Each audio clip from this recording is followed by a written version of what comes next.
अपनी मंजिल तक पहुंचेंगे और पाकिस्तान को आज़ाद करवा के रहेंगे। पाकिस्तान के अवाम इंशाअल्लाह भरपूर तरीके से निकलेंगे, ज़्यादा से ज़्यादा वोट कास्ट करेंगे, पाकिस्तान के जवान निकलेंगे, हमारी माएँ बहनें और बेटियाँ निकलेंगी।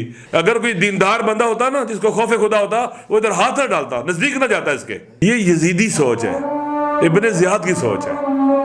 तो ये बहुत छोटे लोग हैं, खुदा ना करे किसी का दुश्मन कमीना हो। क्या श्योरिटी होगी कि इलेक्शन के बाद आप खान के साथ इसी तरह डटे रहेंगे, इसी तरह खड़े रहेंगे? इसमें हम इकट्ठे हैं खून के आखिरी कतरे तक, नहीं हटेंगे कुछ भी हो जाए। अब लेकिन फजा बड़ी बदल चुकी है इलेक्शन के बाद जो मामलात है, खास तौर पर आजाद उम्मीदवारों के सिलसिले में। तो जैसे वो कहेंगे हम उनका साथ देंगे। अल्लाह ने हराम करार दिया है, गुनाह करार दिया गुलामी को कबूल करना। ये तो इलेक्शन कैंपेन चलाने के काबिल नहीं है। गिरे हुए लोगों के पास पावर और इख्तियार है। ऑडियो और वीडियो टेप्स मेरे पास मौजूद है, रखी हुई है, फख्र करती है। ये दुनिया में भी रुसवा है और खुदा की बारगाह में ज्यादा रुसवा होंगी। बाइंडिंग फोर्स पाकिस्तान की इमरान खान है। अगर बलूचिस्तान को इंटैक्ट रख सकता है, उनके लोगों को राजी रख कर सकते हैं तो इमरान खान है। अगर केपी के लोगों को राजी रख सकता है इमरान खान है। पाकिस्तान बनाते वक्त जैसे थे, अब पाकिस्तान बचाते वक्त भी ऐसे ही इकट्ठे हो रहे हैं। बिस्मिल्लाहिर्रहमानिर्रहीम, अस्सलाम वालेकुम। मैं हूं सैबी काज़मी, आप देख रहे हैं फेसबुक और यूट्यूब। मेरे साथ इस वक्त मजलिस वहदत मुस्लिमीन के रहनुमा सरबराह अल्लामा राजा नासिर अब्बास साहब मौजूद हैं।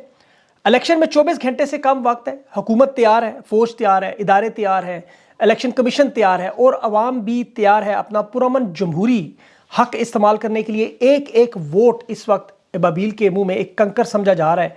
इस वक्त ये आपके लिए सबसे बड़ी जिम्मेदारी है कि टर्न आउट 70% से ज़्यादा हो। अवाम की जो नीयत है, शब मेराज की रात है, आपको पता है, और वैसे भी पाकिस्तान 27 रमज़ान को बना था, इसलिए इसकी अहमियत और ज़्यादा बढ़ गई। अभी 2 अफसोसनाक वाक़े पशीन में और किला सैफुल्ला में हुए। अल्लाह ताला पाकिस्तान को महफूज रखे। 2008, 2013 और 2018 में भी हालात ऐसे थे, लेकिन इलेक्शन हुए और अभी इलेक्शन कमीशन का एक हंगामी इजलास भी जारी है। लेकिन इस वक्त जो इलेक्शन कमीशन ने अभी सलमान अकरम राजा की अपील पर सुप्रीम कोर्ट का एक फ़ैसला बरकरार रखा। उन्हें आज़ाद उम्मीदवार यानी PTI के जो तमाम उम्मीदवार हैं वो आज़ाद ही होंगे। और इस इलेक्शन में सबसे अहम मामला जो 9 फरवरी को दूसरा मरहला शुरू होने जा रहा है। अल्लामा साहब की कल इमरान खान साहब से मुलाकात भी हुई और बड़े अहम मामलात हैं जो आवाम के सामने ये मामलात ज़रूर आने चाहिए ताकि लोगों के दिलों में बहुत सारे वसवसे ख्यालात हैं वो निकलें। और इंटरनेट कल PTI ने दावा किया वो बंद नहीं कर रहे और इलेक्शन से जो ड्यूटी से इनकार करें उनकी गिरफ्तारियाँ भी हो रही हैं। ये तमाम मामलात हैं, लेकिन पहले अल्लामा साहब के सामने बहुत सारे सवाल रखते हैं। अल्लामा साहब, बहुत बहुत शुक्रिया आपने ज्वाइन किया। सबसे पहले तो सर ये बताएं कि अभी इलेक्शन में 24 घंटों से भी वक्त कम है। आपको लगता है कि इस दफ़ा 1971 का जो रिकॉर्ड था, अवाम 70% वोट कास्ट करने जा रही है? बिस्मिल्लाहिर्रहमानिर्रहीम, शुक्रिया। देखें, इस वक्त पाकिस्तान के अवाम जो है 1 साल और 10 माह होने को इंतज़ार कर रहे हैं इलेक्शन का। बीच में जब उन्हें मौका मिला था ज़मीनी इलेक्शन में तो उन्होंने अपनी हक़ राय को इस्तेमाल किया था और तमाम के तमाम जो उनके तखमीने और अंदाजे थे उनको नाकाम बना दिया था। वो ये समझते थे कि इमरान खान को हुकूमत से निकालने के बाद अवाम में अनपॉपुलर हो जाएगा, लोग वोट नहीं देंगे। लेकिन उन्होंने देख लिया कि वो लोगों ने ज़मीनी इलेक्शन में इन्हीं को वोट दिया। इमरान खान जो है 7 जगह खड़ा हुआ, 6 जगह में जीता है, 7वीं जगह भी मुझे पता है मलीर के अंदर काफ़ी धांधली हुई थी। तो लोग जो है ना इंतज़ार कर रहे हैं कि इलेक्शन हो और अपनी वोट की पावर, वोट की ताकत से चीज़ों को ठीक करने की कोशिश करें। तो इंशाअल्लाह कल पाकिस्तान के अवाम भरपूर तरीके से निकलेंगे। जैसे आपने कहा कि आज की रात भी बहुत बाबरकत रात है और कल का दिन भी बहुत बाबरकत है। 27 है, 27 रजब है, बहुत ही आम दिन है इस्लामी हवालों से। तो मुझे उम्मीद है कि खालिक कायनात पाकिस्तान की मदद करेगा। ये ममलकत खुदादाद पाकिस्तान है और अल्लाह ताला पाकिस्तान के अवाम की मदद करेगा और इन मुश्किलात से पाकिस्तान को निकालेगा और आज़ाद मनश लोग आगे आएंगे और पाकिस्तान भी एक सावरन कंट्री बनेगा, आज़ाद मुल्क बनेगा और बावकार मुल्क बनेगा, दुनिया के अंदर पेश रफ्ता भी होगा इंशाअल्लाह अज़ीज़, इंशाअल्लाह। बिल्कुल, अल्लाह आपके मुंह में घी शक्कर डाले। मौलाना साहब, बहुत खूबसूरत बात आपने की। अच्छा, कल आपकी इमरान खान साहब से मुलाकात हुई, बड़े अहम मामलात थे। पहले तो ये बताएं, ये मुलाकात किसकी ख्वाहिश पर थी, आपकी या खान साहब की? और फिर उससे बात करते हैं आगे।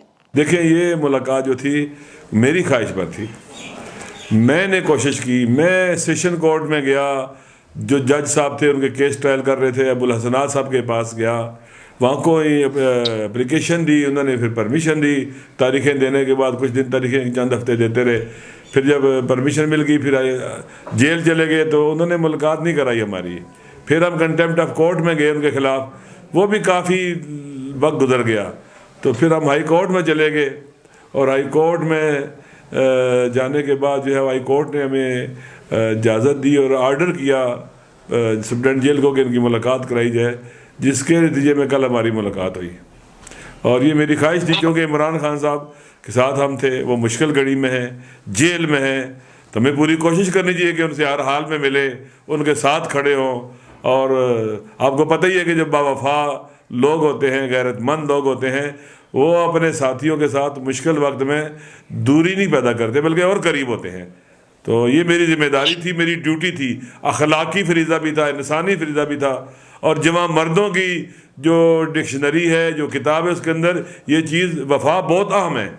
और इस बुनियाद पर मैं उनसे मिला हूँ और उन्हें मैंने कहा है कि इस रास्ते में जो आज़ादी का रास्ता है, वतन की आज़ादी का रास्ता है, पाकिस्तान के इस्तिक़लाल का रास्ता है, इसमें हम इकट्ठे हैं खून के आखिरी कतरे तक, आखिरी सांस तक, पीछे नहीं हटेंगे कुछ भी हो जाए, और उनको नहीं छोड़ेंगे तनहा। अच्छा, ये बताएं, आपका जो इत्तेहाद हुआ तहरीक इंसाफ से, आपका पहले एक MOU साइन भी हो चुका है इमरान खान साहब से, अब लेकिन फ़ज़ा बड़ी बदल चुकी है इलेक्शन के बाद जो मामलात है, ख़ास तौर पर आज़ाद उम्मीदवारों के सिलसिले में, तो ये आपके क्या कल मामलात, इस पर क्या कोई बात हुई आपकी इलेक्शन से मुतल्लिक? देखिए, उनके कुछ लोग पहले मुझे मिले थे, तो मैंने उन्हें कहा था, खान साहब को मैंने कहा है कि भाई हम बिला मशरूत आपके साथ हैं, हमारी तमाम की तमाम जो सलाहियतें हैं, एबिलिटीज़ हैं, कैपेबिलिटीज़ हैं, सारी आपके हवाले हैं। अब जिस तरह से मर्जी इनको यूटिलाइज़ करें, तो जैसे वो कहेंगे हम उनका साथ देंगे। हमारे लिए कोई मसला नहीं है, इसमें कोई हेजिटेशन नहीं है, और हम बिल्कुल क्लियर हैं, जिसके साथ हैं साथ हैं, जिसके साथ नहीं है नहीं है। और वतन की आज़ादी की खातर, पाकिस्तान को एक सावरन कंट्री बनाने के लिए, पाकिस्तान को 75 साल की गुलामी से निकालने के लिए हम तो जान दे सकते हैं इस रास्ते में। ये तो कोई चीज़ ही नहीं है जो आप बात कर रहे हैं। बिल्कुल सही। अच्छा मौलाना साहब, माजी में बहुत दफ़ा इस कौम ने धोखे खाए, आपको भी पता है, तारीख है बदकिस्मती से। इलेक्शन जीतने के बाद जो आज़ाद उम्मीदवार, उन्हें मुनहरफ करने की कोशिश है, इलेक्शन कमीशन अभी उन्हें तहरीक इंसाफ का मेंबर तस्लीम करने पे तैयार नहीं है। और अभी भी आपने देखा आज़ाद उम्मीदवार कुछ जो है पहले इलेक्शन से पहले भी कुरान पर हलफ देकर पीछे हट रहे हैं, नज़रियाती जमातें भी भाग गई हैं। तो क्या आप यकीन दिलाते हैं, और इस चीज़ का क्या श्योरिटी होगी कि इलेक्शन के बाद आप खान के साथ इसी तरह डटे रहेंगे, इसी तरह खड़े रहेंगे? अभी हम तो साथ डटे रहेंगे, खड़े रहेंगे। मैंने पहले कहा है कि ये जो नैरेटिव है कि हमें गुलामी कबूल नहीं है, ये कुरानी नैरेटिव है। अल्लाह ने हराम करार दिया है, गुनाह करार दिया गुलामी को कबूल करना। ये आज़ाद खारजा पॉलिसी, ये कुरान ने कहा है। दाखिली खुद मुख्तारी कुरान ने कहा है। कायदे नफ़ी सबील इस पर गवाह है, शायद है, जो डॉक्ट्राइन है इस्लाम की। अपने फैसले खुद करने हैं, कहीं बाहर नहीं होंगे, लंदन में या वाशिंगटन में। अपनी ज़मीन किसी को नहीं देंगे इस्तेमाल करने के लिए। ये वो चीज़ें हैं जो हर गैरतमंद, अपने वतन से मोहब्बत करने वाला, इश्क रखने वाला, वो इन पर अपनी जान दे देगा, पीछे नहीं हटेगा। तो इंशाअल्लाह मुझे उम्मीद है कि जिस तरह से पाकिस्तान को पता ही है कि गुज़श्ता जो चंद 1 साल 10 माह का अरसा गुजरा है, जो लोटे बने हैं या जिन्होंने गुलामी का तोक गले में डाला है, वो कितने ज़लील और रुसवा हुए हैं। वो अवाम को मुंह दिखाने के काबिल नहीं है। अभी आप देख लें जो इलेक्शन हो रहा है, आप चेक कर लें कहाँ कहाँ इन लोगों ने जलसे किए हैं। आप देख लें, PDM की जमातों को देखें और फिर देख लें कि किधर किधर गए, और अवाम ने इनको किस तरह से दुत्कारा हुआ है। अवाम में जाने के काबिल नहीं है। नवाज शरीफ साहब पिंडी डिवीजन में आए, 1-2 जलसे किए छोटे छोटे नून लीग ने। इसी तरह से गुजरांवाला में कद जलसा किया डिवीजन में, और इसी तरह से लाहौर डिवीजन में, साहिवाल डिवीजन में, बाकी न मुल्तान डिवीजन में गए, न बहारपुर डिवीजन में गए, न रेमयर खान गए, न डेरा गाजी खान गए, न सरगोदा डिवीजन गए, न बलूचिस्तान में गए, न सिंध में गए, KPK में सिर्फ मनसेरा में गए। ये जो इलेक्शन कैंपेन चलाने के काबिल नहीं है। इन्हें बैसाखियों की ज़रूरत है, और ये बैसाखियों पर सवार हैं, गुलाम लोग हैं ना। ये तो स्ट्रेचर की जरूरत है या बैसाखियों की जरूरत है, चलने के काबिल नहीं है। वैसे भी फिजिकली अनफिट है सारे के सारे। अच्छा ये बताएं, अभी इद्दत निकाह केस पे आप उन पाकिस्तान के वाहिद उलमाओं में से एक थे, जय्यद उलमाओं में से, जिन्होंने निकाह केस पर इस्लामी एतबार से बड़ी खुल के बात की। ये जो केस है बुशरा बीबी और इमरान खान के बारे में, इस पाकिस्तान की 76 साल की तारीख में ऐसा फैसला देखा नहीं गया। इस पर अगर आप इस्लामी एतबार से भी लोगों को कुछ बता सकें कि ये मामला जो है, इसकी थोड़ी रोशनी अपने अंदाज में डाल दें।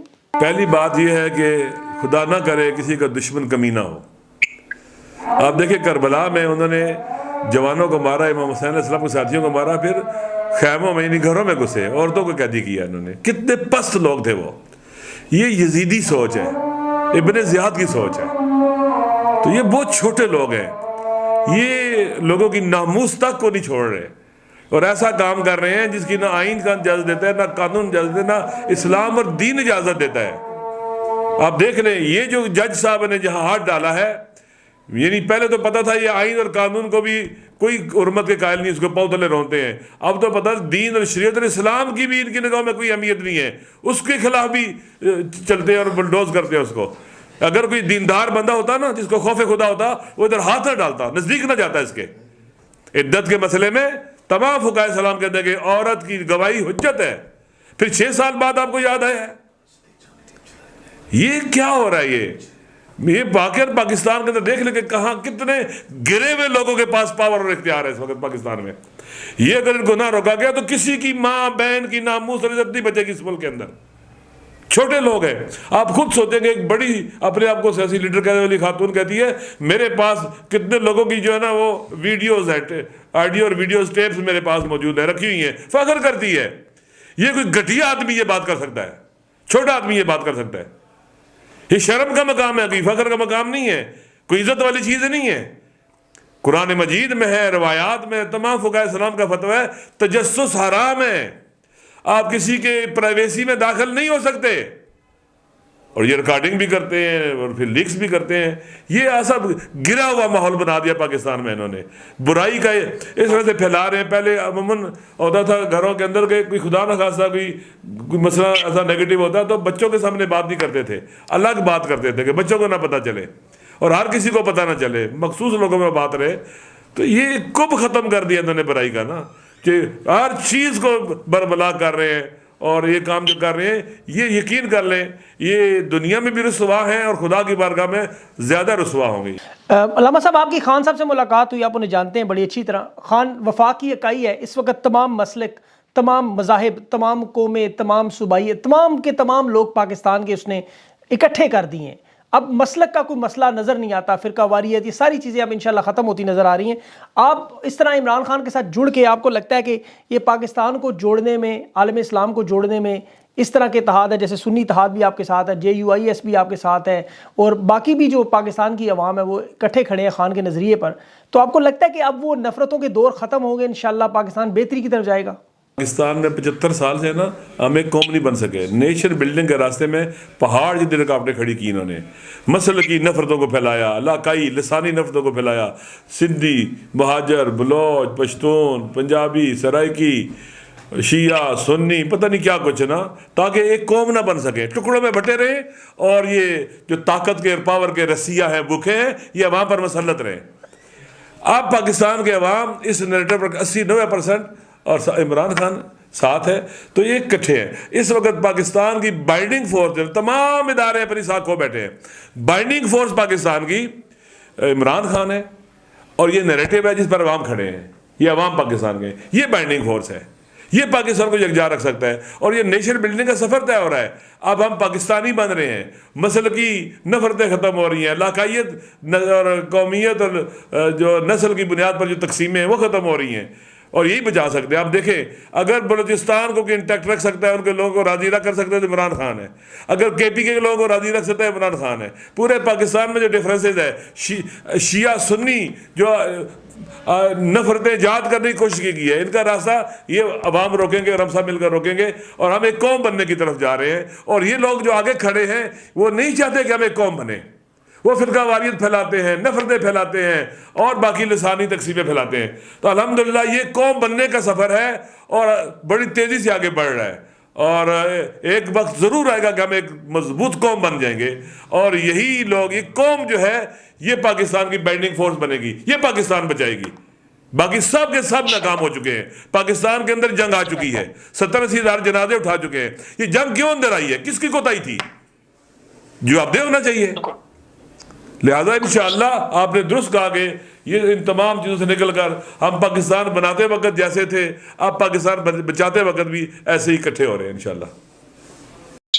अच्छा अल्लामा साहब, एक इलेक्शन का दिन है कल, बहुत बड़ा दिन, पाकिस्तान में 5 साल बाद आपको कल क्या होता हुआ नज़र आ रहा है? आप क्या देख रहे हैं? आपकी जो असेसमेंट है एज एक रिलीजियस लीडर भी हैं, सियासी विजन भी रखते हैं, आपको क्या नज़र आ रहा है कल क्या होगा? देखिए, ये इलेक्शन जैसे आपने कहा इस्तिस्नाई इलेक्शन है। ये 1 साल 10 माह हो गए, अवाम जुल्म के मुकाबले में खड़े हैं, डटे हुए हैं। तो कल पाकिस्तान के अवाम इंशाअल्लाह भरपूर तरीके से निकलेंगे, ज़्यादा से ज़्यादा वोट कास्ट करेंगे, पाकिस्तान के जवान निकलेंगे, हमारी माएँ बहनें और बेटियाँ निकलेंगी। लोगों में शऊर बहुत ज़्यादा बढ़ चुका है और बच्चे बच्चे में शऊर पैदा हो चुका हुआ है, सियासी शऊर। तो इंशाअल्लाह मुझे उम्मीद है कि कल का दिन पाकिस्तान की आज़ादी का दिन होगा। और ये लोग जो कोशिश कर रहे हैं कि रिगिंग करें, धांधली करें, अपनी मर्जी के नतीजे हासिल करें, अगर उन्होंने ऐसा किया तो मज़ीद रुसवा होंगे। और फिर जब सारे रास्ते बंद कर देंगे, अदलिया का रास्ता बंद, इलेक्शन कमीशन का और इलेक्शन का रास्ता बंद, और इलेक्शन के जरिए भी चेंज नहीं ला सकते, तो फिर लोग कहेंगे कि हम आप आइन भी बुलडोज है, कानून भी बुलडोज है, जुल्म हो रहा है, आप उनको इंतखाबी जलसे नहीं करने दे रहे, तो फिर लोग क्या करेंगे? फिर इनकलाब की तरफ लोग जाएंगे पाकिस्तान के वहाँ। इनको रोक कोई नहीं सकता। ये अपनी मंजिल तक पहुंचेंगे और पाकिस्तान को आज़ाद करवा के रहेंगे। बिल्कुल अल्लामा साहब, अल्लाह करे आपकी बातें इंशाल्लाह ऐसी दुरुस्त हो, पाकिस्तान दोबारा अपने पैरों पर से खड़ा हो और आपका तावन, तमाम लोगों का तावन पाकिस्तान की वो एक मजबूत पाकिस्तान बनाए। सर, आपने अपना वक्त दिया, मैं इस पर आपका बहुत बहुत मशकूर हूँ। Thank you so much sir. शुक्रिया जी आपका जी।